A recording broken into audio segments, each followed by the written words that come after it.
എല്ലാവർക്കും ബെത്ലഹേം ചാനലിന്റെ Bible logos ക്വിസിലേക്ക് സ്വാഗതം. ബൈബിൾ ലോഗോസ് ക്വിസ് 2026 സഭാപ്രസംഗകന്റെ പുസ്തകത്തിൽ നിന്നുള്ള 25 ചോദ്യങ്ങളാണ് ഈ ക്വിസിൽ കൊടുത്തിട്ടുള്ളത്. കൂടുതൽ വിവരങ്ങൾക്ക് 9287400403 എന്ന ഫോണിൽ ബന്ധപ്പെടാവുന്നതാണ്. തുടർന്നുള്ള ക്വിസുകൾ ലഭിക്കാൻ ചാനലിന്റെ തുടക്കത്തിൽ കാണിച്ചിരിക്കുന്ന സബ്സ്ക്രൈബ് ബട്ടണിൽ ക്ലിക്ക് ചെയ്യുക. ചോദ്യം 1. സഭാപ്രസംഗകൻ 1.1 പ്രകാരം ഈ പുസ്തകത്തിന്റെ രചയിതാവ് ആരാണെന്ന് പരിചയപ്പെടുത്തുന്നത്? ഓപ്ഷനുകൾ: എ. ഒരു യോദ്ധാവ്, ബി. ഒരു പുരോഹിതൻ, സി. ഒരു പ്രവാചകൻ, ഡി. ജെറുസലേമിലെ രാജാവും ദാവീദിന്റെ പുത്രനുമായ സഭാപ്രസംഗകൻ. ശരിയായ ഉത്തരം ഡി.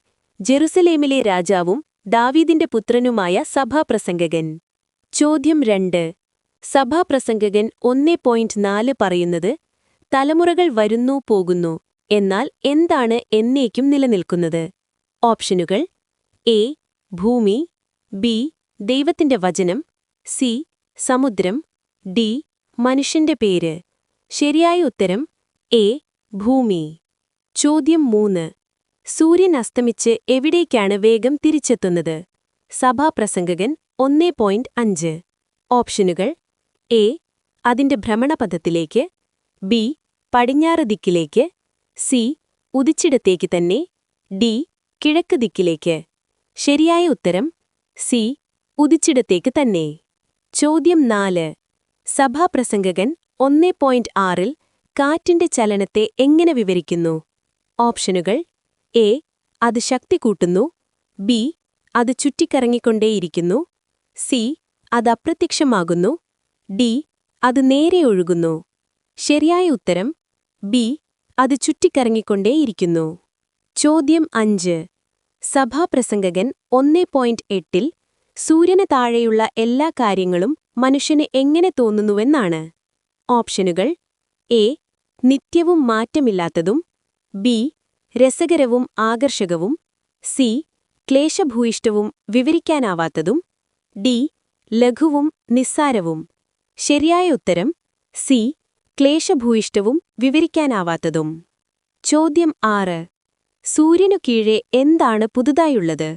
സഭാപ്രസംഗകൻ 1.9. ഓപ്ഷനുകൾ: എ. പ്രകൃതിയുടെ മാറ്റങ്ങൾ, ബി. ദൈവത്തിന്റെ അത്ഭുതങ്ങൾ, സി. മനുഷ്യന്റെ കണ്ടുപിടുത്തങ്ങൾ, ഡി. ഒന്നുമില്ല. ശരിയായ ഉത്തരം ഡി. ഒന്നുമില്ല. ചോദ്യം 7. സഭാപ്രസംഗകൻ 1.11 കഴിഞ്ഞ കാര്യങ്ങളെക്കുറിച്ച് എന്താണ് പറയുന്നത്? ഓപ്ഷനുകൾ: എ. അവ എന്നും ഓർമ്മിക്കപ്പെടും, ബി. അവ വീണ്ടും സംഭവിക്കില്ല, സി. അവ പഠനാർഹമാണ്, ഡി. ആരും ഓർക്കുന്നില്ല. ശരിയായ ഉത്തരം ഡി. ആരും ഓർക്കുന്നില്ല. ചോദ്യം 8. ആകാശത്തിനു കീഴ് സംഭവിക്കുന്നതെല്ലാം ജ്ഞാനത്തോടെ ആരാഞ്ഞറിയാനുള്ള ദൈവത്തിന്റെ നിയോഗത്തെ സഭാപ്രസംഗകൻ 1.13 എങ്ങനെ വിശേഷിപ്പിക്കുന്നു? ഓപ്ഷനുകൾ: എ. ക്ലേശകരവും വ്യഗ്രതയോടെ ചെയ്യാനുള്ളതുമായ ജോലി, ബി. ഒരു രഹസ്യം, സി. ഒരു സമ്മാനം, ഡി. ഒരാനന്ദം. ശരിയായ ഉത്തരം എ. ക്ലേശകരവും വ്യഗ്രതയോടെ ചെയ്യാനുള്ളതുമായ ജോലി. ചോദ്യം 9. സഭാപ്രസംഗകൻ 1.14 സൂര്യനു കീഴെ നടക്കുന്ന എല്ലാ പ്രവൃത്തികളും കണ്ട് സഭാപ്രസംഗകൻ എന്താണ് കണ്ടെത്തിയത്? ഓപ്ഷനുകൾ: എ. അവ മാറ്റാൻ കഴിയും, ബി. എല്ലാം മിഥ്യയും പാഴ്വേലയുമാണ്, സി. അവ അർത്ഥശൂന്യമല്ല, ഡി. അവ ദൈവിക ആസ്വാദനമുള്ളവയാണ്. ശരിയായ ഉത്തരം ബി. എല്ലാം മിഥ്യയും പാഴ്വേലയുമാണ്. സൂര്യനു കീഴെ ഒരു നേട്ടവുമില്ല. ചോദ്യം 10. വളഞ്ഞത് നേരെയാക്കുക ആർക്കും കഴിയില്ലെന്നും ഇല്ലാത്തത് എന്തു ചെയ്യാൻ കഴിയില്ലെന്നും സഭാപ്രസംഗകൻ 1.15 പറയുന്നു. ഓപ്ഷനുകൾ: എ. എണ്ണുക, ബി. മനസ്സിലാക്കുക, സി. ഭയപ്പെടുക, ഡി. അനുകരിക്കുക. ശരിയായ ഉത്തരം എ. എണ്ണുക. ചോദ്യം 11. സഭാപ്രസംഗകൻ 1.16 താൻ ജെറുസലേമിൽ തന്നെക്കാൾ മുൻപുണ്ടായിരുന്ന എല്ലാ രാജാക്കന്മാരെക്കാളും വലുതാണെന്ന് സഭാപ്രസംഗകൻ പറയുന്നത് എന്തിൽ? ഓപ്ഷനുകൾ: എ. ശക്തിയിൽ, ബി. ജ്ഞാനത്തിൽ, സി. സമ്പത്തിൽ, ഡി. ഭൂപ്രദേശത്തിൽ. ശരിയായ ഉത്തരം ബി. ജ്ഞാനത്തിൽ. ചോദ്യം 12. ജ്ഞാനവും അറിവും വർദ്ധിക്കുമ്പോൾ എന്താണ് വർദ്ധിക്കുന്നത്? സഭാപ്രസംഗകൻ 1:18. ഓപ്ഷനുകൾ: എ. ശക്തിയും ധൈര്യവും, ബി. ദുഃഖവും വ്യസനവും, സി. സമാധാനവും സന്തുഷ്ടിയും, ഡി. പ്രശസ്തിയും ബഹുമാനവും. ശരിയായ ഉത്തരം ബി. ദുഃഖവും വ്യസനവും. ചോദ്യം 13. സഭാപ്രസംഗകൻ 2:1 സന്തോഷത്തെയും ആനന്ദത്തെയും പരീക്ഷിക്കാൻ സഭാപ്രസംഗകൻ തീരുമാനിച്ചപ്പോൾ അതിന്റെ ഫലം എന്തായിരിക്കുമെന്ന് അദ്ദേഹം പറഞ്ഞു. ഓപ്ഷനുകൾ: എ. ഇതു മിഥ്യയാണ് എന്ന് കാണും, ബി. അത് ദൈവത്തെ രസിപ്പിക്കും, സി. അത് എല്ലാവരെയും സന്തോഷിപ്പിക്കും, ഡി. അത് ശാശ്വതമാകും. ശരിയായ ഉത്തരം എ. ഇതും മിഥ്യയാണ് എന്ന് കാണും. ചോദ്യം 14. സുഖഭോഗങ്ങളിലൂടെ സന്തോഷം തേടിയ ശേഷം സഭാപ്രസംഗകൻ 2:11 അദ്ദേഹം എത്തിച്ചേരുന്ന നിഗമനം എന്താണ്? ഓപ്ഷനുകൾ: എ. ഞാൻ വീണ്ടും ചെയ്യും, ബി. എല്ലാം മിഥ്യയും പാഴ്വേലയുമാണ്, സൂര്യന് കീഴെ ഒരു നേട്ടവുമില്ല, സി. ധനമാണ് സന്തോഷം, ഡി. ഇത് ജീവിതത്തിന്റെ മാർഗമാണ്. ശരിയായ ഉത്തരം ബി. എല്ലാം മിഥ്യയും പാഴ്വേലയുമാണ്, സൂര്യനു കീഴെ ഒരു നേട്ടവുമില്ല. ചോദ്യം 15. സഭാപ്രസംഗകൻ 2:14 ജ്ഞാനിക്കും ഭോഷനും തമ്മിലുള്ള വ്യത്യാസം എന്താണ്? ഓപ്ഷനുകൾ: എ. ഭോഷന് കൂടുതൽ സന്തോഷമുണ്ട്, ബി. ജ്ഞാനിക്ക് കാണാൻ കണ്ണുണ്ട്, ഭോഷൻ ഇരുട്ടിൽ നടക്കുന്നു, സി. ഭോഷന് കൂടുതൽ സ്വാതന്ത്ര്യമുണ്ട്, ഡി. ജ്ഞാനിക്ക് കൂടുതൽ സമ്പത്തുണ്ട്. ശരിയായ ഉത്തരം ബി. ജ്ഞാനിക്ക് കാണാൻ കണ്ണുണ്ട്, ഭോഷൻ ഇരുട്ടിൽ നടക്കുന്നു. ചോദ്യം 16. ജ്ഞാനിക്കും ഭോഷനും തമ്മിൽ പൊതുവായുള്ളത് എന്താണ്? സഭാപ്രസംഗകൻ 2:14 ഓപ്ഷനുകൾ: എ. അവർ ഒരേ കുടുംബത്തിൽ പിറന്നവരാണ്, ബി. അവർ ഒരേ രോഗങ്ങൾ പിടിപെടുന്നു, സി. അവർ ഒരേ പണം സമ്പാദിക്കുന്നു, ഡി. ഇരുവർക്കും ഗതി ഒന്നുതന്നെ, മരണം. ശരിയായ ഉത്തരം ഡി. ഇരുവർക്കും ഗതി ഒന്നുതന്നെ, മരണം. ചോദ്യം 17. സഭാപ്രസംഗകൻ 2:18 തന്റെ കഠിനാധ്വാനത്തിന്റെ ഫലം ആർക്കു ലഭിക്കുമെന്ന് അദ്ദേഹം ആശങ്കപ്പെടുന്നു. ഓപ്ഷനുകൾ: എ. തന്റെ ശത്രുക്കൾക്ക്, ബി. തന്റെ പിൻഗാമിക്ക് അനന്തരാവകാശിക്ക്, സി. ദൈവത്തിന്, ഡി. ദരിദ്രർക്ക്. ശരിയായ ഉത്തരം ബി. തന്റെ പിൻഗാമിക്ക്. ചോദ്യം 18.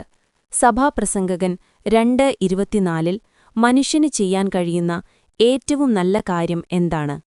ഓപ്ഷനുകൾ: എ. തിന്നുകുടിച്ച് തന്റെ അധ്വാനത്തിൽ സന്തോഷിക്കുക, ബി.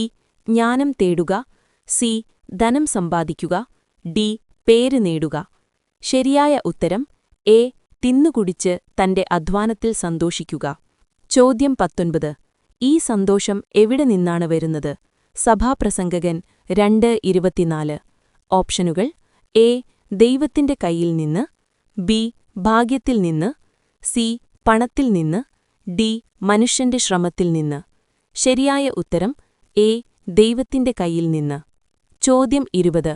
സഭാപ്രസംഗകൻ 2:26 ദൈവം തനിക്ക് പ്രസാദിക്കുന്നവന് എന്താണ് നൽകുന്നത്? ഓപ്ഷനുകൾ: എ. ശത്രുക്കളെ ജയിക്കാനുള്ള കഴിവ്, ബി. ധനവും ശക്തിയും, സി. ജ്ഞാനവും അറിവും ആനന്ദവും, ഡി. ദീർഘായുസ്. ശരിയായ ഉത്തരം സി. ജ്ഞാനവും അറിവും ആനന്ദവും. ചോദ്യം 21. സകലത്തിനും എന്തുണ്ട്? സഭാപ്രസംഗകൻ 3:1 ഓപ്ഷനുകൾ: എ. ഒരു കാലം, ബി. ഒരു വില, സി. ഒരു രചയിതാവ്, ഡി. ഒരു തുടക്കം. ശരിയായ ഉത്തരം എ. ഒരു കാലം. ചോദ്യം 22. ഉണ്ടായത് തന്നെ വീണ്ടും ഉണ്ടാകുന്നു, ചെയ്തത് തന്നെ വീണ്ടും ചെയ്യുന്നു. ഈ വാക്യം ഏതു പുസ്തകത്തിലെ ഏതു വാക്യത്തിലാണ്? ഓപ്ഷനുകൾ: എ. സുഭാഷിതങ്ങൾ 1:19, ബി. സങ്കീർത്തനം 1:1, സി. യോബ് 14:14, ഡി. സഭാപ്രസംഗകൻ 1:19. ശരിയായ ഉത്തരം ഡി. സഭാപ്രസംഗകൻ 1:19. 23. തിന്നുകുടിച്ച് സ്വന്തം പ്രയത്നത്തിൽ ആനന്ദിക്കുന്നതിനേക്കാളും നല്ലതായി മനുഷ്യനു വേറൊന്നില്ല. ഈ സന്ദേശം എവിടെ നിന്നു വരുന്നു? ഓപ്ഷനുകൾ: എ. ഫിലിപ്പ്യർ 4:12, ബി. 1 തിമോഥെയോസ് 6:6, സി. സഭാപ്രസംഗകൻ 2:24, ഡി. സങ്കീർത്തനം 128:2. ശരിയായ ഉത്തരം സി. സഭാപ്രസംഗകൻ 2:24. ചോദ്യം 24. സകലത്തിനും ഒരു കാലമുണ്ട്, ആകാശത്തിന് കീഴ് നടക്കുന്ന എല്ലാ കാര്യത്തിനും ഒരു സമയമുണ്ട്. ഈ പ്രസിദ്ധമായ വാക്യം ഏതു വാക്യത്തിലാണ്? ഓപ്ഷനുകൾ: എ. സഭാപ്രസംഗകൻ 3:1, B 2 Pathros 3:8, C 1 Yohannan 2:17, D Theethos 1:2. ശരിയായ ഉത്തരം എ സഭാപ്രസംഗകൻ 3:1. ചോദ്യം 25. വളഞ്ഞത് നേരെയാക്കാൻ ആർക്കും കഴിയുകയില്ല, ഇല്ലാത്തത് എണ്ണുക അസാധ്യം. ഈ വാക്യത്തിന്റെ ഉറവിടം ഏതാണ്? ഓപ്ഷനുകൾ: എ യോബ് 14:14, ബി സുഭാഷിതങ്ങൾ 3:5-6, സി സഭാപ്രസംഗകൻ 1:15, ഡി റോമ 11:33. ശരിയായ ഉത്തരം സി സഭാപ്രസംഗകൻ 1:15. നിങ്ങളുടെ വിലയേറിയ അഭിപ്രായങ്ങൾ കമന്റ് ബോക്സിലൂടെയോ നേരിട്ടോ അറിയിക്കുമല്ലോ. കൂടുതൽ വിവരങ്ങൾക്ക് 9287400403 എന്ന ഫോണിൽ ബന്ധപ്പെടാവുന്നതാണ്. തുടർന്നുള്ള ക്വിസുകൾ ലഭിക്കാൻ ചാനലിന്റെ തുടക്കത്തിൽ കാണിച്ചിരിക്കുന്ന സബ്സ്ക്രൈബ് ബട്ടണിൽ ക്ലിക്ക് ചെയ്യുക. എല്ലാവർക്കും വീഡിയോ ഇഷ്ടമായി എന്ന് വിശ്വസിക്കട്ടെ. എല്ലാവർക്കും നന്ദി. ഈശോ